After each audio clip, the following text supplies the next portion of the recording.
Confined within the walls of a South African jail, the young lawyer from India found no reason to complain. Some say that jail is a palace.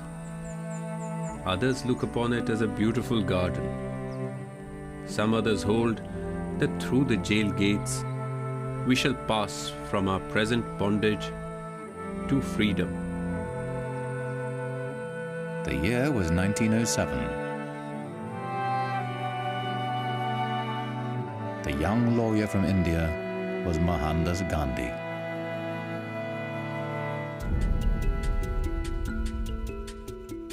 Gandhi led his fellow Indians in a non-violent struggle against racial oppression for 8 years. They marched into forbidden territory. They burned their registration papers. They expected to be arrested, and they were not disappointed. Gandhi said, "Non-violent refusal to cooperate with injustice is the way to defeat it." J.C. Smuts, the Interior Minister, tells Gandhi, "You reduce me to helplessness. How can we lay hands on you without looking like villains?" He became known for his ability to mobilize people and for his increasingly simple way of life. He gave his non-violent weapon a name, Satyagraha, holding to truth.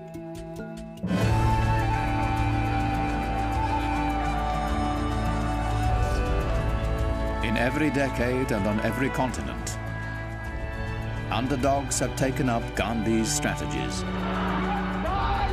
to fight for their rights and freedom. Nonviolence means fighting back, but you're fighting back with other weapons. The power that Gandhi discovered changed the 20th century.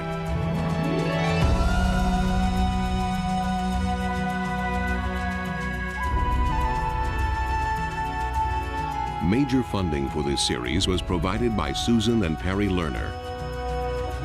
Additional funding was provided by the Albert Einstein Institution, advancing the study of strategic nonviolent action in conflicts throughout the world. Elizabeth and John H. Van Merkenstein III, Abby and Alan Levy, and the Arthur Vining Davis Foundations.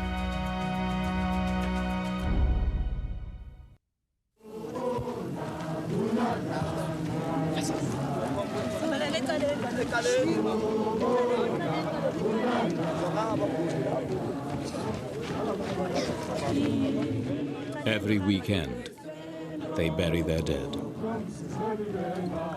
In the last year, news of black youth shot by police has become as common as the weather report.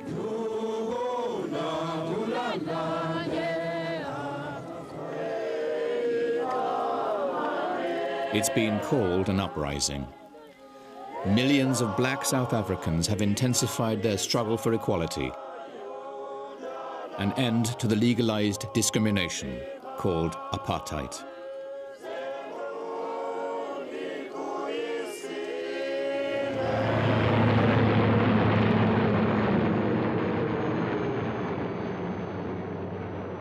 Security forces have become newly aggressive in the black townships, a provocative target for angry young people.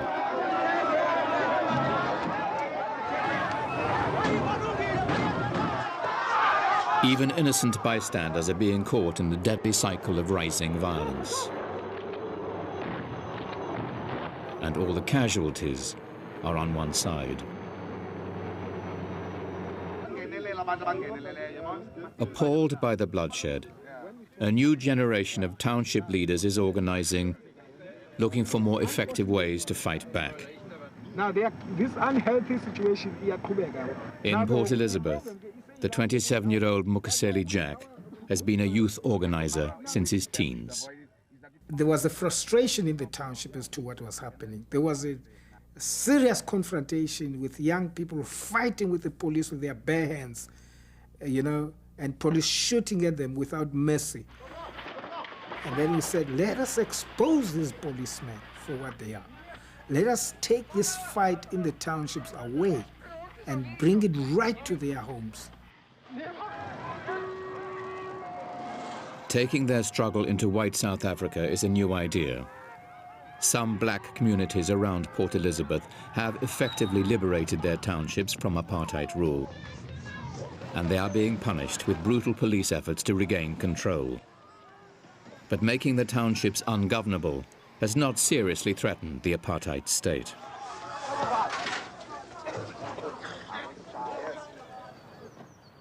Two miles away, most whites in Port Elizabeth are unaware of the strife.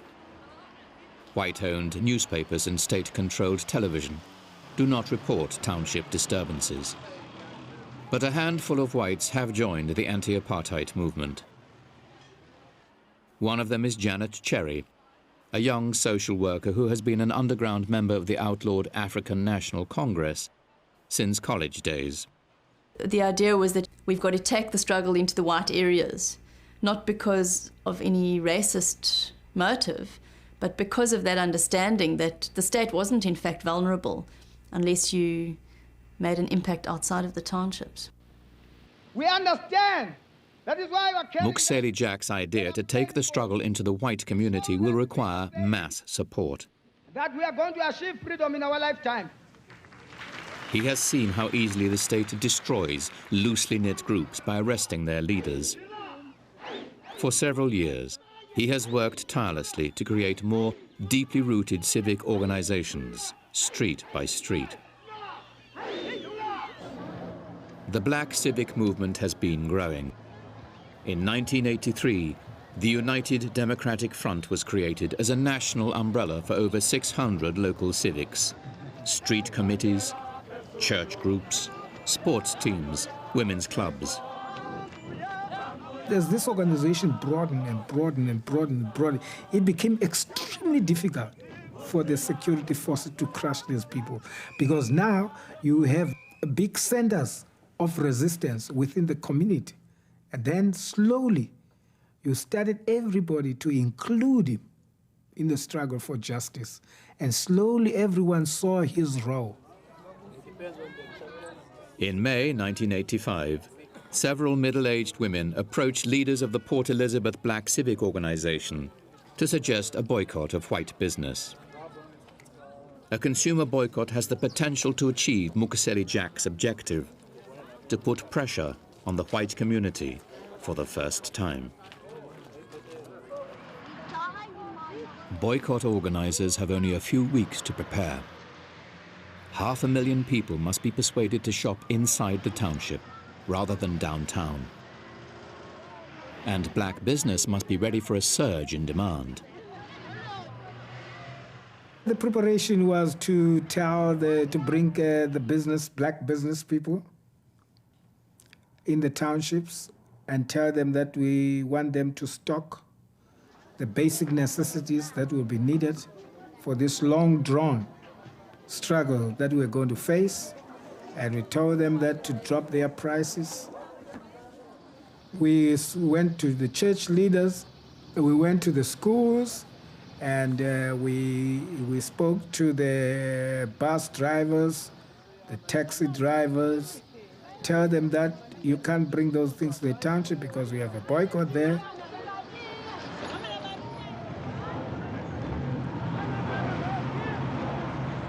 Weekly funerals, the only public gatherings not prohibited by the government, are their only opportunity to rally support for the boycott. We want a government based on the will and wishes of the people. We want a government... 2 days before the boycott will begin, Mukuseli Jack is the main speaker. And I'm going to say, they can take us to jail. On Monday is the D-Day. Monday is the D-Day. Monday is the D-Day. Monday is the D-Day. We will buy it down on Monday. We will buy it down on Monday. We will buy it in a box of marches on Monday.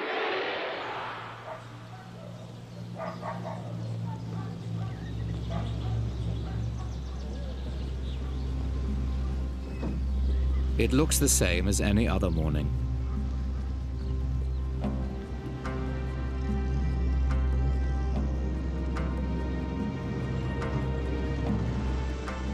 But by 10 a.m., the difference is obvious. The north end, normally jammed with black shoppers, is deserted. Observers sent to monitor the boycott report 100% compliance. When we did our walks about in town, we see the shops closed and no one buying in town. Then you saw that there was 100% support from our people. That inspires you. That inspires you a lot. The boycott is the latest tactic in a 10-month uprising. But in only 5 days, it has proven the most effective weapon yet, and it is spreading elsewhere. A genuine threat to the apartheid regime. This state of affairs can no longer be tolerated.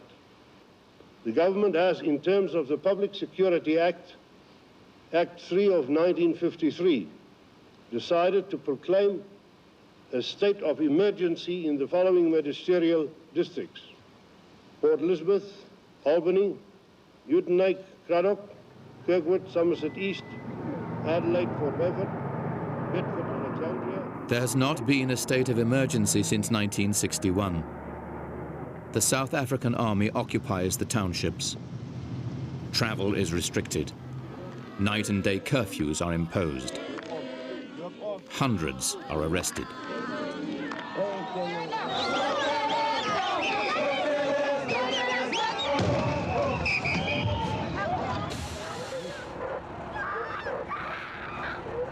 Young males are singled out for brutality, but repression does not diminish the boycott. Security forces have little success rounding up the leaders. Most are anonymous outside their own neighborhoods, dispersed among dozens of street committees and civics.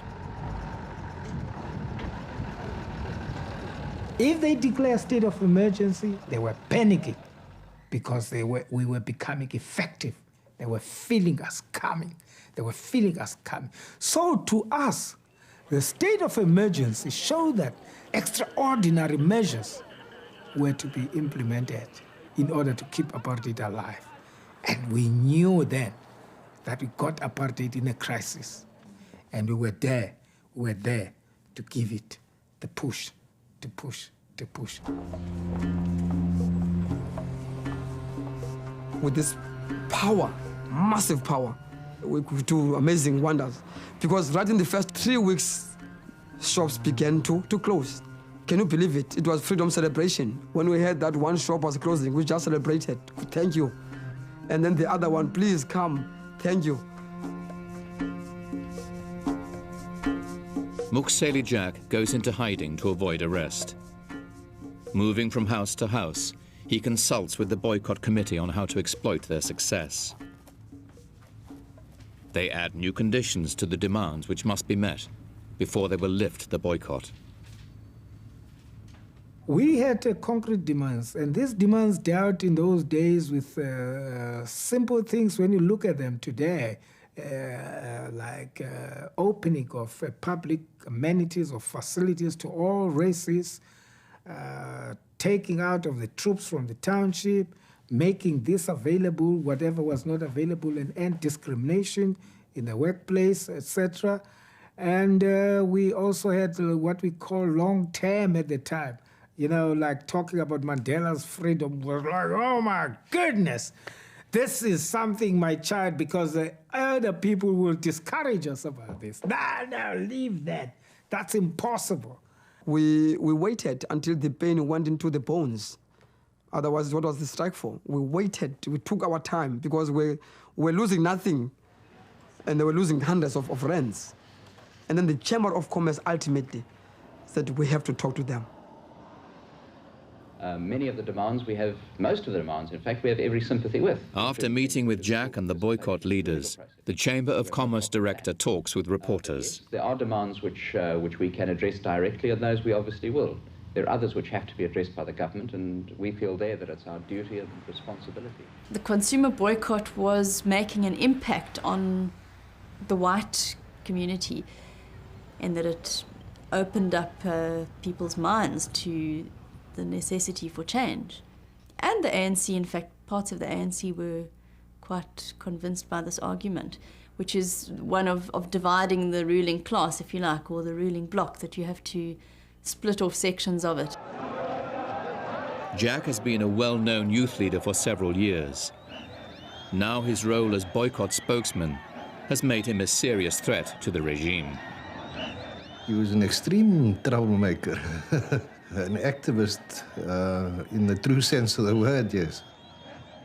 Colonel Lawrence du Plessis was Chief of Military Intelligence for the Eastern Cape Province. They're not really committing a crime. Like you said earlier, if they don't want to buy, it's not a crime if they don't want to buy from people, but it's mass action. And what do? You can't shoot all these people, you can't lock them all up. It's very effective. Well, Gandhi started it, if I'm not wrong, passive resistance. Enjoying their success, the black population of Port Elizabeth maintains its solidarity. When security forces realize the boycott is not disintegrating, they decide to take action. On the night of August the 2nd, Mukaseli Jack and the boycott leaders are arrested and taken to St. Albans prison.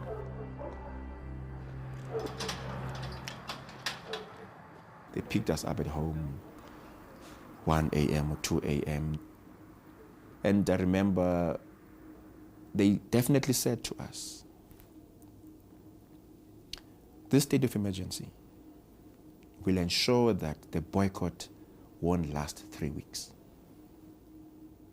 After 3 weeks from now, there won't be any consumer boycott. And you leaders, you will be rotting in jail. People will go back to work, will go back and buy in town. They will forget about you. They won't want to even hear a thing about you.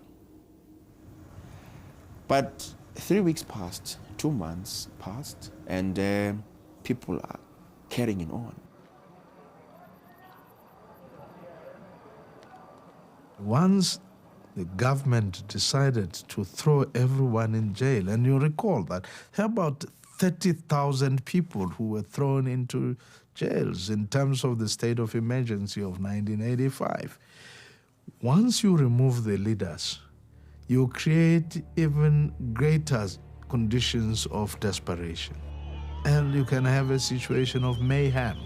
And this is what, the state had pushed South Africa into. Spontaneous outbursts by angry young people now jeopardize the movement.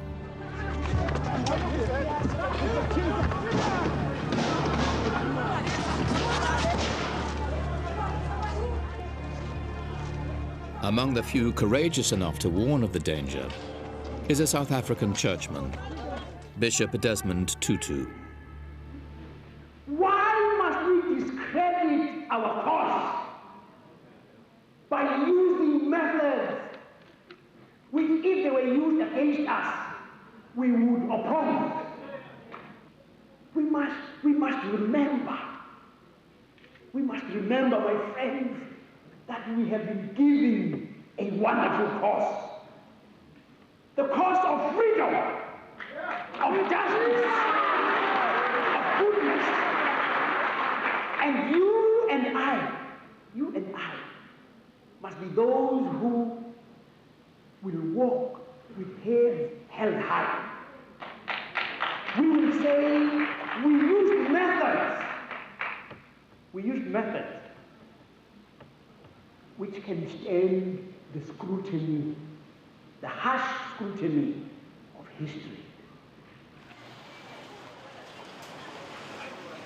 By September, Port Elizabeth retailers are desperate.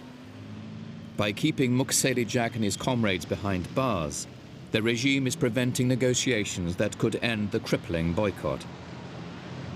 Jack suddenly has powerful white allies. I mean, a respected businessman going now looking for these people that have been described as hooligans and as thugs. Now the businessman says, these leaders got legitimate grievances. If they have committed a crime, take them in front of a court of law and try them and find them guilty or innocent. Don't just lock them up. The boycott enters its 4th month. Thousands of blacks are still coming to their jobs in white-owned shops, but they buy nothing.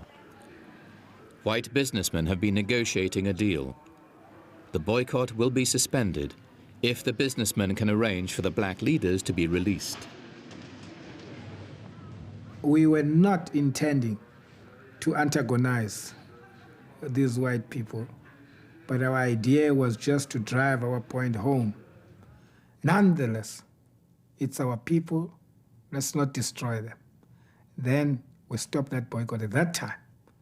And you see, when we stop it, of course, also, it served 2 purposes.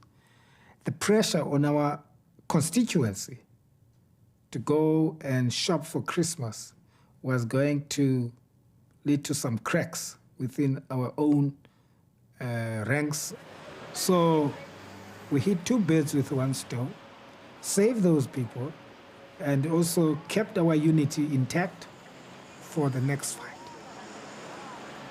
The Christmas shopping season is back to normal as businessmen begin serious negotiations with the boycott committee. Mukaseli Jack and his colleagues have set a deadline. If their demands are not met by March 31st, the boycott will be reimposed. Their short-term successes have given Port Elizabeth's blacks a sense of confidence. Their leaders have been released from prison, and troops have been withdrawn. But as the deadline approaches with no progress on their major political demands, they prepare a new boycott. Unexpectedly, on March 11th, the government bans 2 civic leaders. One of them is Mukaseli Jack. The banning order is a form of house arrest, which halts negotiations. The Reagan administration's point man on South Africa today accused the Pretoria government of a deliberate sham. Assistant Secretary of State Chester Crocker told a congressional committee it was a sham for South Africa to signal its willingness to negotiate with the black majority while politically banning 2 black leaders yesterday. At that point, there was a build-up of international pressure, build-up, exposing that this was no more apartheid, small apartheid. It was complete fascism because almost every paper was banned. Every individual was banned. People were serving banning orders. And then the UN was serving apartheid on the agenda on a daily basis. And if you remember that time, major corporations were running away. You know, it was embarrassing. Economic sanctions against South Africa are being debated in the US and Europe. Most governments are resisting, saying that state-imposed sanctions would hurt ordinary people more than the government. But now, as black South Africans call on Western governments to impose punitive sanctions, an exodus begins, led by AT&T, IBM, GE, Ford, General Motors, and Coca-Cola. March 22nd, a Supreme Court justice lifts the ban on Mukaseli Jack, saying the government has given insufficient reasons. The victory energizes the movement, just 9 days before the new boycott is scheduled. Jack tears up his banning orders, using the celebration to cement the solidarity they will need in the weeks ahead. We are trusting that we're going to bring water down to his knees. Our buying power is going to be the thing that is going to decide the future, that is going to decide our destiny in this country. It is clear, the 1st of April, we know we will not buy even a bubble gum town.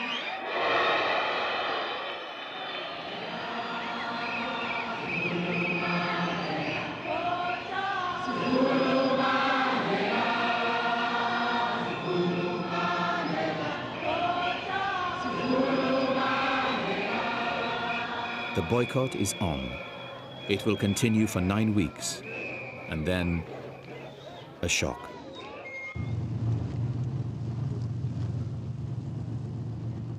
Security forces scour the black townships, arresting thousands.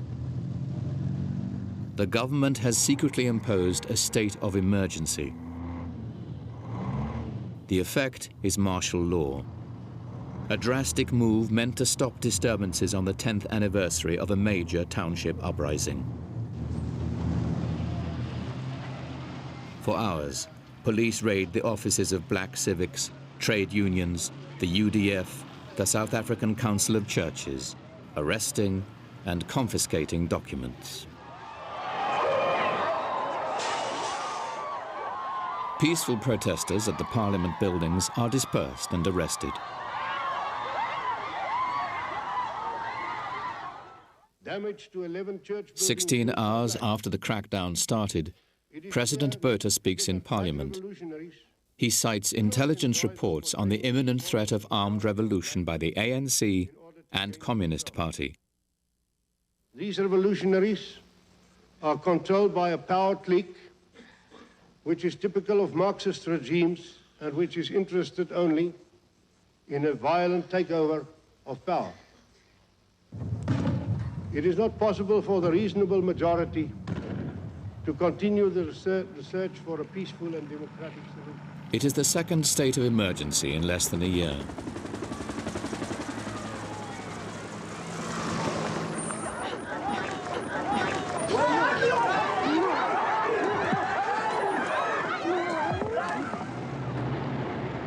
The emergency will be renewed every year for 3 years, an admission that repression has become the primary function of the state.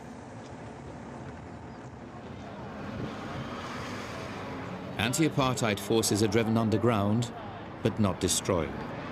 They have not brought the government down, but non-violent mass action has shattered its legitimacy. The system of apartheid is no longer viable.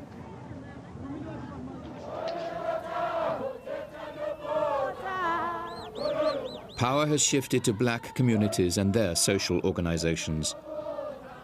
The end of apartheid is only a matter of time. You know, there wasn't a principled stand against the use of violence, and in fact it was widely acknowledged that the ANC was conducting the armed struggle. But despite all of the rhetoric of the ANC about the armed struggle and so on, that it was in fact the activities of the UDF in mass organization which brought about the change in South Africa, really.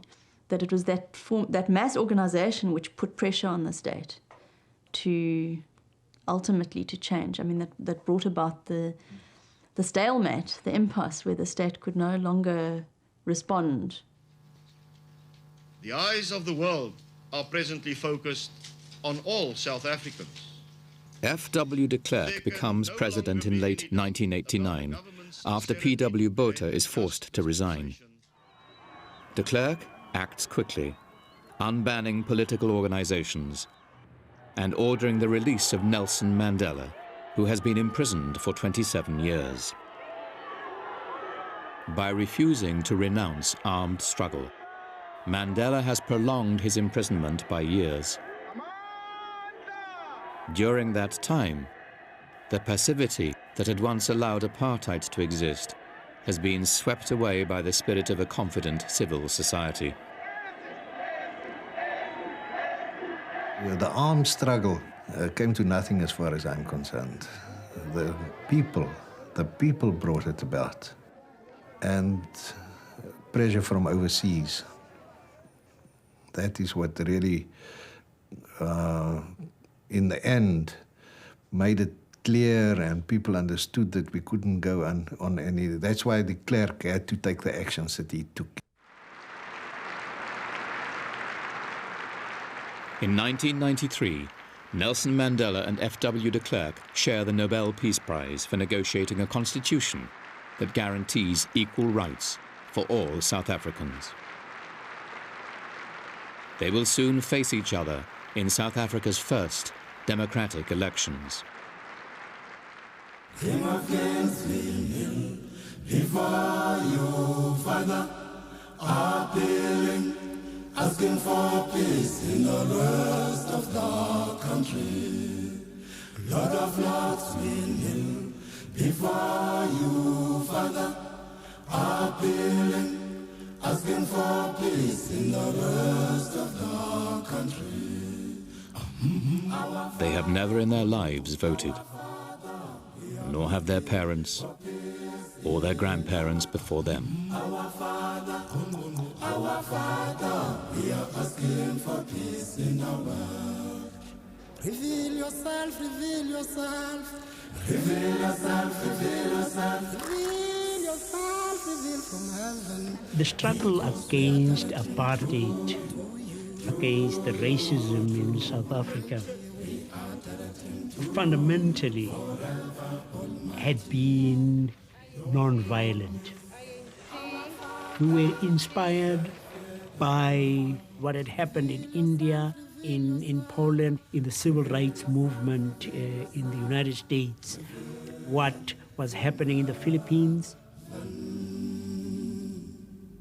I suppose that human beings looking at it would say that arms are the most dangerous things that a dictator, a tyrant needs to fear. But in fact, no.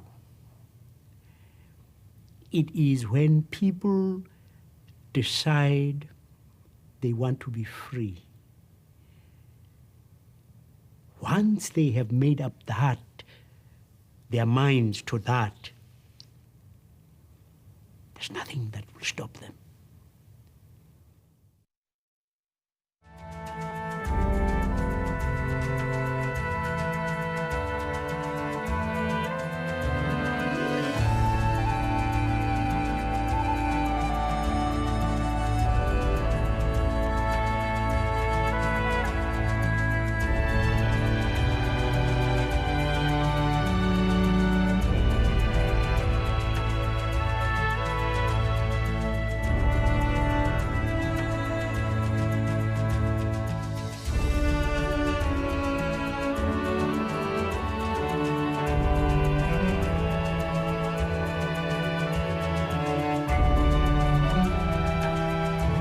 Major funding for this series was provided by Susan and Perry Lerner. Additional funding was provided by the Albert Einstein Institution, advancing the study of strategic nonviolent action in conflicts throughout the world. Elizabeth and John H. Van Merkenstein III, Abby and Alan Levy, and the Arthur Vining Davis Foundations.